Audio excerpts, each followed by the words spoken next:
Welcome back, JAGs. I'm Haley Ortiz, and on this week's episode, we will see how yet another Senate bill is impacting classrooms. We have a preview of Shakespeare in Hollywood and some details you might have missed. We have all this in sports. This is JAG TV.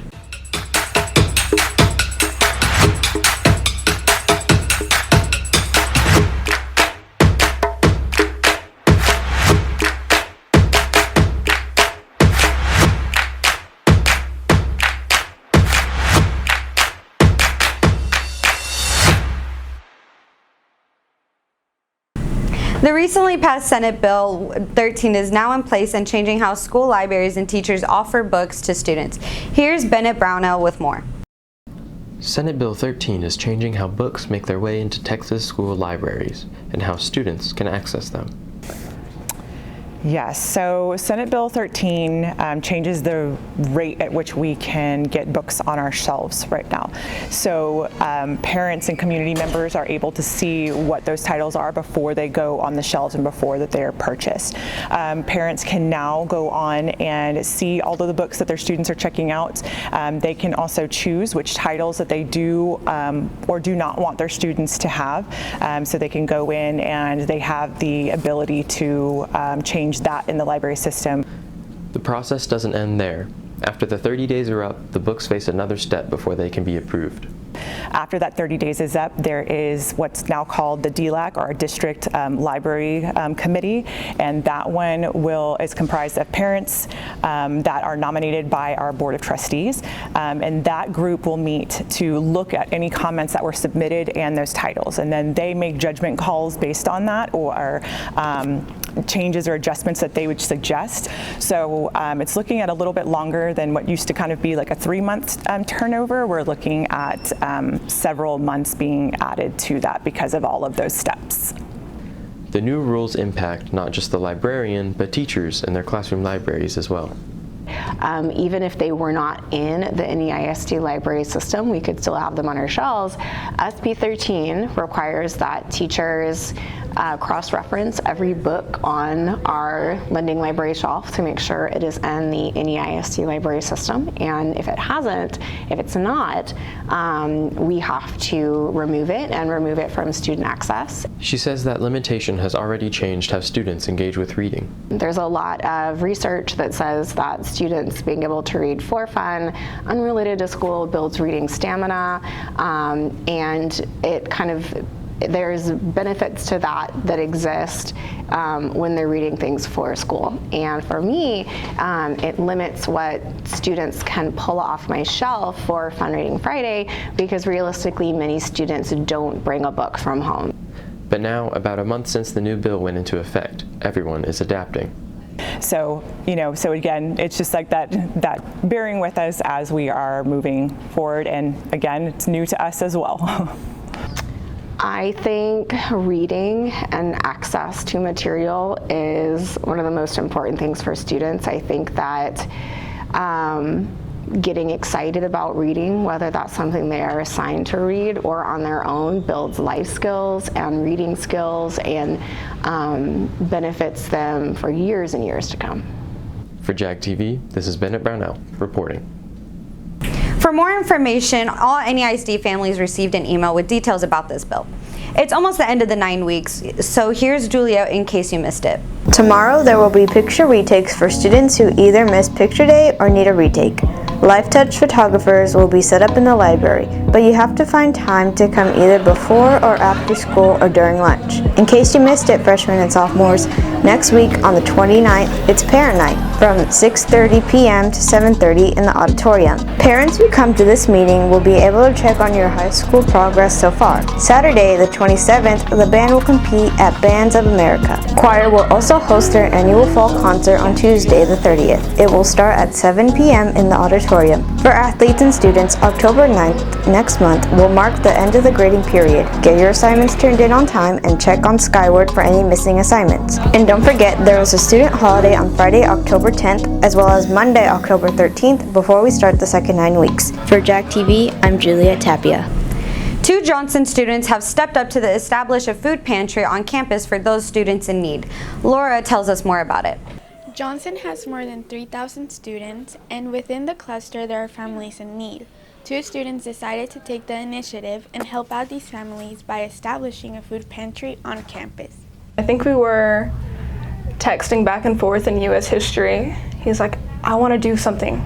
I'm like, well, be more specific. And he's like, I want to do something. I'm like, okay. And we just kept pitching ideas back and forth, and then it would go silent for a few months, and then Duke says, I want to do something. So I was like, let's just do a food pantry. And then it's grown to a big size, and we're definitely meeting a lot of needs, so I guess it was a good thing to do. Students don't need to be eligible for reduced lunches. The food pantry will offer their help for anyone in need. So students in need at Johnson are able to come into this office. It's locked, it's secure, and they're able to grab whatever they need and take it home with them. And then at our cluster schools, at all of the elementary schools and all of the middle schools, they're fed by PTSA. So PTSA will make the donations for them and then hand them out to them. Okay. And if you are looking for the food pantry on campus, it will be located in the main office with Miss Morris, the family specialist. Those who don't know, Miss Morris's office is in the front office area where Mr. Berg is and Miss Pearson. And work-based learning is the one who's packaging our orders, but that's mainly going to be for the clusters. So elementary schools and middle schools will mainly be for her, but Miss Morris will have the rest. Ella and Jacob are also still looking for volunteers to help. Yes, we already have, I think about 6 or so clubs so far, and definitely some parent clubs like PTA, Theater Booster, any other clubs that are interested or organizations that are interested, they could definitely reach out to us at our email. It's going to be on the poster, but we'd love help, and we have numerous volunteer events that they can do, as simple as donation drives to organizing and packing donations. They will also be hosting a donation drive soon to help stock the pantry. Anything that is non-perishable and any sort of canned foods like canned fruit, canned vegetables, canned meat, even peanut butter as well. Anything that just has an expiration date that's far in advance, like 2026 or 2027. And we definitely want to make it known that this is not just canned foods. This is supplemental meals for elementary and middle school students, so they're going to have it for their lunches, after school snacks, for sports, over holidays, weekends, and same for Johnson students as well, shopping our pantry. It is groceries for them, so if y'all could donate big snack boxes, or at Sam's, the 4 packs of mandarin oranges that are just non-refrigerated, easy to make, so we could just distribute those in the package easily, as well as easy to make meals. If you have any questions or concerns, flyers are posted around campus with more information about the Johnson Food Pantry. As for the flyer, on the back of it, it has my contact, Miss Morris's contact, and it would have had Duke's contact, but he didn't put his personal email on there. So definitely reach out for that. The flyers, as of right now, all they have are the donations we're accepting, and you'll see that at the bins in the clinic and at the front office all year round, as well as any other donation drives that we'll hold throughout the year. But soon enough, there will be a QR code that's scannable, or a page on Counselor's Corner that'll link you to a form to place your order. And they wanted to make it happen here at school, and they did. They came up with a plan. They looked at all the barriers that we had to be able to, and I mean, they worked really hard and came back with solutions. And so they were the leads on taking that an initiative. So I'm really proud of them. For JAG TV, this is Laura Andrade. Leave it to Shakespeare or Hollywood to bring the drama. So for the main stage fall show, it's Shakespeare in Hollywood. A cheap and chippy shopper on a big... Filled with tragedy, romance, movie stars, and lots of the bard, Shakespeare in Hollywood is theater's fall main stage show. Shakespeare in Hollywood is the story of 2 characters from Shakespeare's A Midsummer Night's Dream who accidentally fall into the depths of Hollywood and meet stars along the way and find their new lives of stardom. The comedy, taking elements from A Midsummer Night's Dream, is set on a backlot studio. Magic plays a part as the actors, crew, producers, and everyone on set tries to film a movie. Things get a little cray-cray, but you'll understand it, it makes sense, and it's really freaking funny. Different crews of students have spent their rehearsal time turning the stage into a studio backlot. Not only do lights and sounds need to be designed, but scaffolding and producers' offices need to be built, along with a student-designed and painted backdrop. We have this really big, nice backdrop that we're making. We've never done a backdrop before, but we're making this one completely by hand. We are painting it and sketching it and doing everything from scratch. There's a lot of music because we have multiple transitions in this show, and there's a lot of magic that happens within the show since it's Shakespeare and Midsummer Night's Dream. The show will be in the auditorium at 7 p.m. September 25th through September 27th and 2 p.m. on the 28th. Tickets can be purchased at www.johnsontheater.com. It's a really funny show. It's pure comedy, and I think supporting arts is one of the most important things, especially in public education. For JAG TV, this is Riley Shosh. Next up, here's Kellen and Max with JAG Sports. Today on JAG Sports, we have scores from volleyball and water polo, and a lightning round with some of our athletes.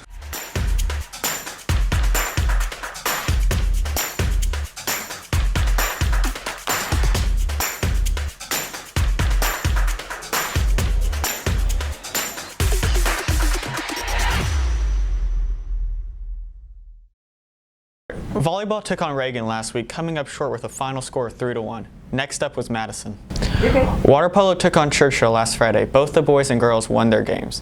Boys took the W 70-16, and then it's back to the pool to take on Reagan a second time this season. And while the volleyball and football teams stay busy every week, how much do they really know about the rules of the game? We got our athletes to help us out. 80. Oh God. 10. No idea. 7. 6. 6. A what? 20. 3. 15. 2. 1. 3. Oh, is it a 5-yard penalty? You can't play for the rest of the game. I don't even know what that is. Quarterback. The center? The quarterback? I don't remember. I know what it's called, I just don't remember. The punter or kicker? The kicker. Hit it to the other side, has to bounce on the ground before the other team gets it. Beating the ball on the ground. A pass, is a set, and then a spike. A spike? Oh no, return. A dig. A set. And a bump. Oh, that's the, she starts with the ball in the back. Like a person who passes the ball. I'm not sure what direction, but I'm pretty sure after you stop scoring when you serve the ball. I want to say counterclockwise. No, clockwise.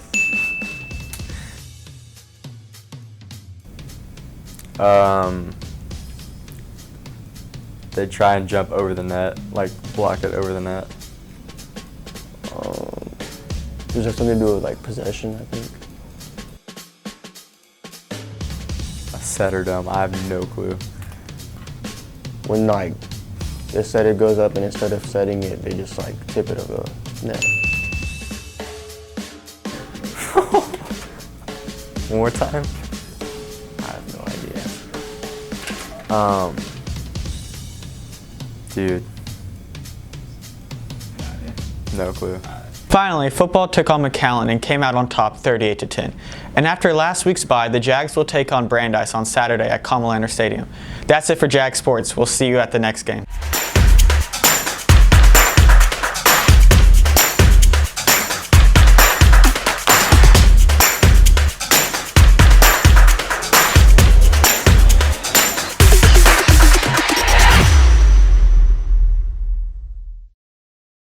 For more updates before our next show, be sure to follow us on Instagram at JAG Student Media or on our YouTube at JAG TV.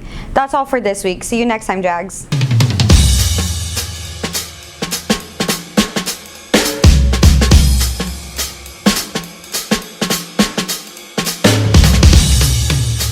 This is Luella Parsons, your eyes and ears in Hollywood, at the sensational premiere of the new stage play, Shakespeare in Hollywood by the Johnson Theater Department. This evening, we have a night of culture ahead for you. Straight out of Athens, it's Oberon and Puck. This dynamic duo find themselves on the set of Jack Warner Studios' newest film, A Midsummer Night's Dream, directed by Max Reinhardt. The film stars the talented Dick Powell, the up-and-coming starlet Olivia Darnell, and the bubbly wannabe star Lydia Lansing. Also joining the cast, the hilarious Joe E. Brown and the brooding James Cagney. Add into the mix William Hayes, the censor of Hollywood, who has a personal vendetta against Max Reinhardt. No one is safe from the scorn of a nerd. Love is in the air on this set as a wrong turn, magical love flower, and mistaken identities turn the set of A Midsummer Night's Dream into a hilarious night of entertainment. Dear listener, won't you join us